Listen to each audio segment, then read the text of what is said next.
오늘 함께 보실 말씀은 마태복음 28장 18절로 20절 말씀입니다.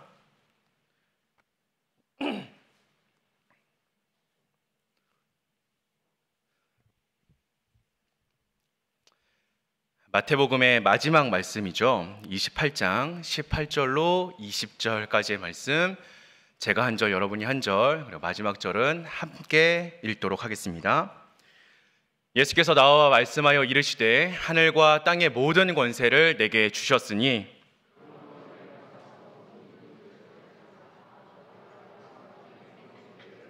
함께 보시겠습니다. 내가 너희에게 분부한 모든 것을 가르쳐 지키게 하라. 볼지어다 내가 세상 끝날까지 너희와 항상 함께 있으리라 하시니라. 아멘.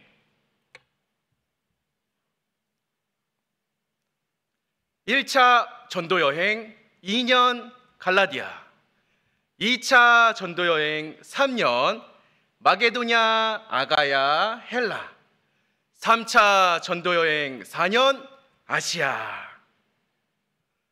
갑자기 무슨 일인가 싶으시죠? 눈치채신 분들도 있으시겠지만 제가 지금 보여드린 동작은 우리 2학기 때 개강하게 될 신약의 파노라마의 한 부분입니다. 네, 그 가운데에서도요, 이 바울 사도의 전도 여행을 정리해 놓은 동작들입니다. 제가 아까 2년, 3년 하면서 알려드려서 이제 기억을 하시겠지만 바울은 10년 가까운 시절을 대륙을 넘나들면서 복음을 전했던 주님의 사도였습니다. 네, 그렇다면 이 사도 바울이 그렇게 살 수 있었던 이유가 어디에 있었을지 저는 말씀을 볼 때마다 그게 너무 신기하고 궁금하기도 했습니다. 제가 신학교에서 신학을 하던 시절에 저에게 참 부담스러운 사람 중에 한 명이 바로 사도 바울이라는 사람이었습니다.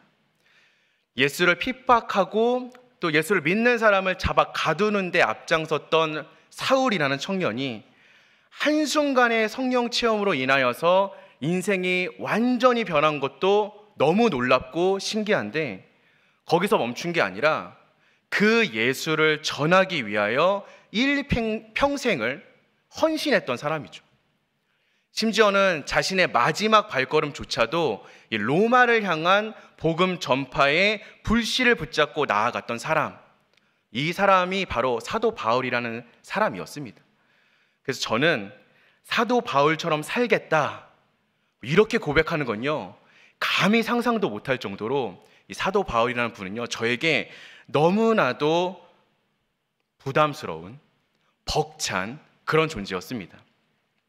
그렇다면 그가 도대체 무엇으로 인하여서 이런 인생을 감당할 수 있었을까? 저는 그 이유가 오늘 우리가 함께 읽었던 바로 이 말씀, 예수님의 마지막 지상 명령 때문이 아니었을까 생각하였습니다. 사실 저에게 신학 공부를 함에 있어서 가장 힘들었던 시간은요, 선교 수업이었습니다. 선교 수업이 뭐 재미있고 재미없고를 떠나서요, 사실은 그 시간이 저와는 관계가 없는 시간이라고 좀 생각했는지도 모르겠습니다. 저에게 선교라는 것은 굉장히 특별한 사람, 이 특별한 사명을 받은 특별한 사람이 하는 것이라고 믿어 의심치 않았던 일이었기 때문입니다. 나와는 다르게 내가 아닌 다른 그 누군가가 부름받아서 나아가는 것이 선교라고 생각했던 것이죠. 그렇기에 오늘 우리가 함께 읽었던 말씀 가운데 19절과 20절, 특별히 이 두 절의 말씀이죠. 그러므로 너희는 가서 모든 족속으로 제자를 삼아 아버지와 아들과 성령의 이름으로 세례를 주고 내가 너희에게 분부한 모든 것을 가르쳐 지키게 하라 라는 이 말씀은요, 저에게는 이 마음 한켠에 고이 모셔둔, 그래서 혹여나 나중에 특별한 부르심이 있으시면 그때 들고 나아가야 할 말씀 정도로 생각하고 있었습니다. 하지만 몇 년 되지 않은 저의 짧은 신앙생활을 비추어 보면, 그리고 말씀을 보면 볼수록 선교라는 것은 특별한 사람을 향한 하나님의 특별한 명령이 아니었음을 느끼게 되었습니다. 선교는 우리를 향하신 하나님의 간절한 소원과도 같은 뜻입니다. 우리는 우리가 어떻게 구원받았는지를 너무나 잘 알고 있습니다. 이 땅에 오신 하나님의 독생자로 인하여서 우리의 죄를 대신하여 십자가에 못 박혀 돌아가신 바로 그 하나님의 유일한 아들 예수 그리스도의 피 흘림으로 우리는 구원을 받았습니다. 이것이 얼마나 말도 안 되는 사랑입니까? 사실 저는 얼마 전까지만 해도요, 이런 하나님의 사랑이 피부로 와닿지가 않았습니다. 그냥 하나님이니까 우리를 사랑해 주실 수 있지. 하나님이니까 하나님의 독생자인 예수 그리스도를 못 박아서 우리를 구원할 수 있지 라고 생각했는지도 모르겠습니다. 그런데 결혼을 하고 아이를 낳고 그 아이를 기르다 보니 조금씩 하나님의 그 사랑이 얼마나 말도 안 되는 사랑인가를 느끼게 되었습니다. 요즘 저희 아이들이요, 감기가 좀 심하게 걸렸거든요. 밤낮없이 기침을 하고, 특히나 이 둘째 아이는 코로 비누방울 부는 게 거의 취미가 되었습니다. 이런 아이들을 보면서 내가 대신 아파주고 싶다라는 생각을 하루에도 몇 번씩 하고 있습니다. 심지어는 놀이터에서 뛰어놀다가 혹여 넘어지기라도 하면 쪼르르 뛰어가서 발을 동동동동 구르고 있는 이 팔불출 아빠가 된 저를 발견하면서 우리를 위하여 아들의 목숨을 대신 내어준 하나님의 마음이 어떠한 것인가 감히 조금이라도 헤아려 보고 있습니다. 사랑하는 성도 여러분, 하나님께서는 우리를 그렇게 사랑하십니다. 말도 안 되는 사랑으로 우리를 사랑하십니다. 이 세상의 그 어떠한 존재보다, 이 세상의 어떠한 무엇보다도 우리를 사랑하시는 그 주님, 그런데 그 주님의 사랑이 나뿐만 아니라 이 세상의 모든 영혼들을 향하여 있음을 우리는 기억할 수 있어야 합니다. 베드로후서 3장 8절로 9절의 말씀은 이렇게 이야기합니다. 사랑하는 자들아, 주께서 하루가 천년 같고 천년이 하루 같은 이 한 가지를 잊지 말라.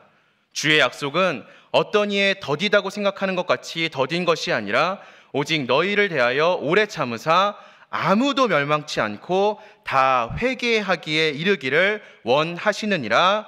아멘. 하나님께서는 이 땅의 모든 영혼들이 주님을 향하기를, 모든 영혼들이 회개하여서 주님의 품에 안기기를 지금도 원하고 계십니다. 잃은 영혼을 되찾는 것, 잃은 영혼에게 구원의 복음을 전하는 것이 바로 주님께서 가장 기뻐하시는 일이라는 것입니다. 그래서 혹자는 선교가 하나님의 소원이다라고 표현하기도 합니다. 하나님의 사랑으로 인하여서 새로운 생명을 얻은 우리가 어찌 하나님의 소원인 선교에 함께 힘쓰지 않을 수 있겠습니까? 우리는 주님의 뜻을 이루기에 힘쓰는 자들이 되어야 함을 잊지 않아야 할 것입니다. 사도 바울은 고린도전서 9장 16절의 말씀을 통해 우리에게 이렇게 고백합니다. 내가 복음을 전할지라도 자랑할 것이 없음은 내가 부득불 할 일임이라. 만일 복음을 전하지 아니하면 내게 화가 있을 것이로다. 성도란 무엇입니까? 성도는 그냥 교회 다니는 사람을 지칭하는 말이 아닙니다. 성도는 그리스도의 피로 중생함을 얻은 사람들이며 그리스도의 피로 죄 사함을 받은 사람들입니다. 성도는 하나님의 말씀이 삶의 기준이 된 사람들입니다. 그 성도에게는 복음 전파의 본분이 분명히 있음을 우리는 이 시간 다시금 기억해야 합니다. 마가복음 16장 15절의 말씀, 너희는 온 천하에 다니며 만민에게 복음을 전파하라. 주님의 명령에 기쁨으로 순종할 수 있는 저와 여러분들이 되어야 할 줄로 믿습니다. 선교는 이와 같이 주님께서 교회와 그를 믿는 성도들에게 주신 명령입니다. 그렇게 우리는 반드시 하나님의 말씀에 순종할 수 있어야 합니다. 하면 좋은 것이 아니라 반드시 해야만 하는 것입니다. 우리 교회의 존재 이유가 무엇입니까? 우리 교회의 존재의 목적은 이 땅에 그리스도의 이름을 전하는 것에 있지 않습니까? 만일 우리 교회가 이 거룩한 사명을 감당하지 못하고 있다면 교회의 존재의 가치는 없을 것입니다. 그럼 우리가 어떻게 이런 선교를 감당할 수 있겠습니까? 이전의 저와 마찬가지로 저는 여전히 저는 선교를 감당할 수 없는 사람입니다 라고 이야기하고 있는데, 그리고 여기 앉아 계신 많은 분들께서도 이미 가정이 있고 이미 직장이 있고 여러 가지 묶여있는 상황에 놓지 못할 것이 많이 있는데 이 모든 것을 내려놓고 어찌 선교를 떠날 수 있겠습니까? 저는 이 문제를 두고요, 열심히 고민하고 열심히 기도했습니다. 모든 것을 내려놓고 선교를 떠나는 것이 주님의 뜻입니까? 하나님께서는 정말 내가 서 있는 이 자리로 나를 부르신 것입니까? 주님의 뜻은 어디에 있습니까? 그냥 떠나야 합니까? 하며 열심히 기도했습니다. 그러다가 문득 주님께서 저에게 이런 말씀을 들려주신 것 같았습니다. 사도행전 13장 1절로 3절까지의 말씀입니다.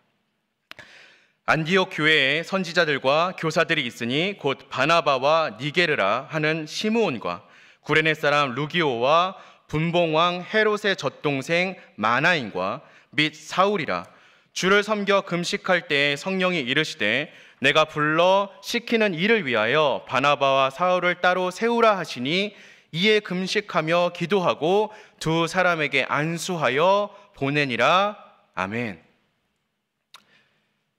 초대교회 시절 이 안디옥 교회에서 첫 선교사 파송을 하는 장면입니다.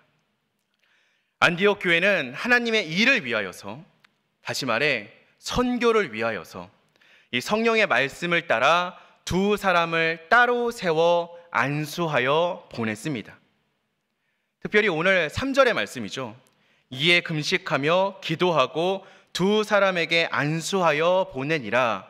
나는 이 말씀에 생략되어진 주어는요, 바로 안디옥 교회의 모든 회중들이었습니다. 선교에는 두 가지의 선교가 있다고 합니다. 하나는 직접 선교요, 하나는 간접 선교입니다.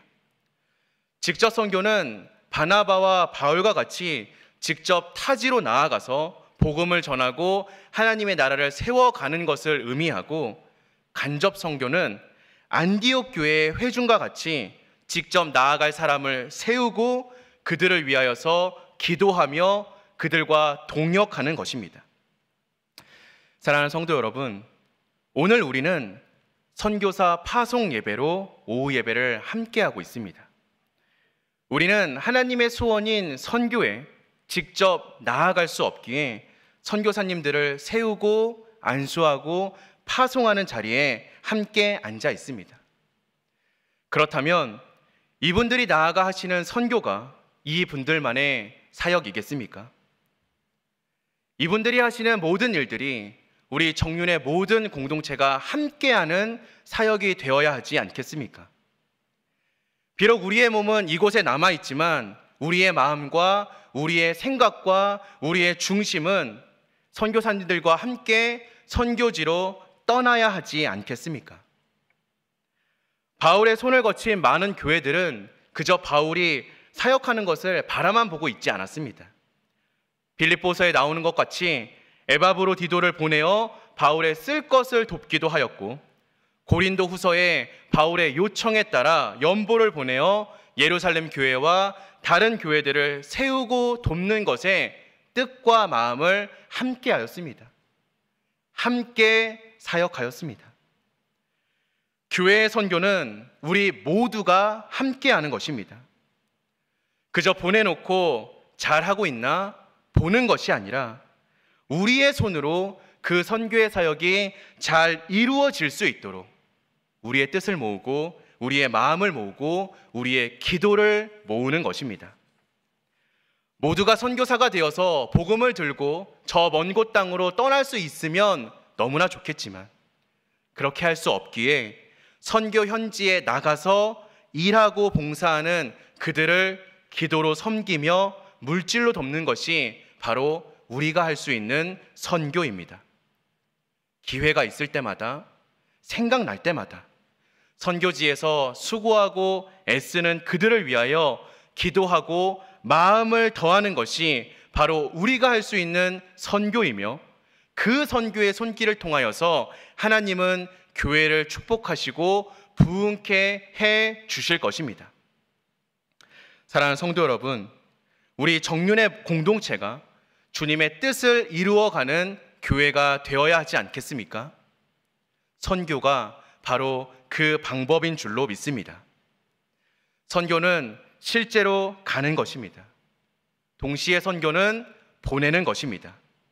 그리고 선교는 우리의 마음을, 우리의 기도를, 우리의 물질을, 우리의 협력함을, 우리의 손길을 함께 더하고 나누는 것입니다. 말씀을 정리하도록 하겠습니다. 지난주는 성령 강림 주일이었습니다. 그리고 오늘 우리는 선교사 파송 예배로 함께하고 있습니다. 사도행전 1장 8절의 말씀은 우리에게 이렇게 이야기합니다.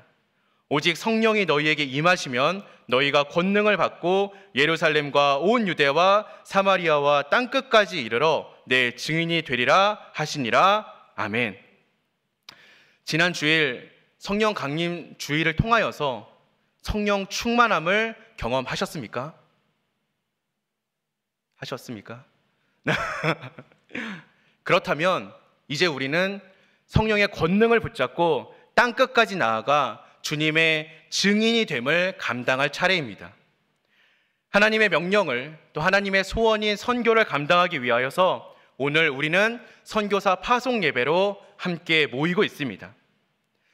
선교는 특별한 사람을 향한 특별한 사명이 아니라 평범한 모든 성도들의 마음이 모여 땅끝으로 뻗어 나아가는 하나님의 손길이며 하나님의 마음이라고 믿습니다.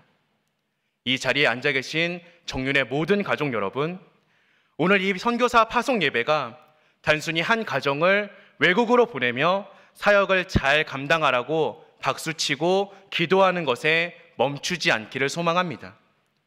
오늘 이 선교사 파송 예배가 이 자리에 앉아있는 우리 모두가 선교사로 파송받는 자리가 되기를 기도합니다. 각자의 자리에서 기도의 선교사로, 보내는 선교사로 함께 사역하기를 주님의 이름으로 기도합니다.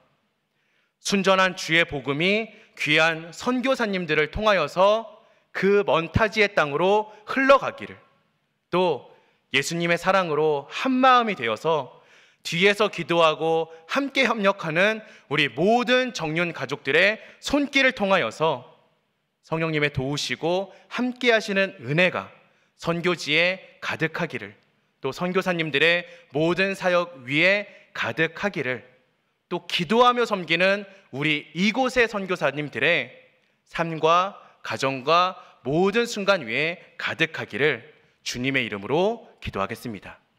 우리 함께 기도하겠습니다.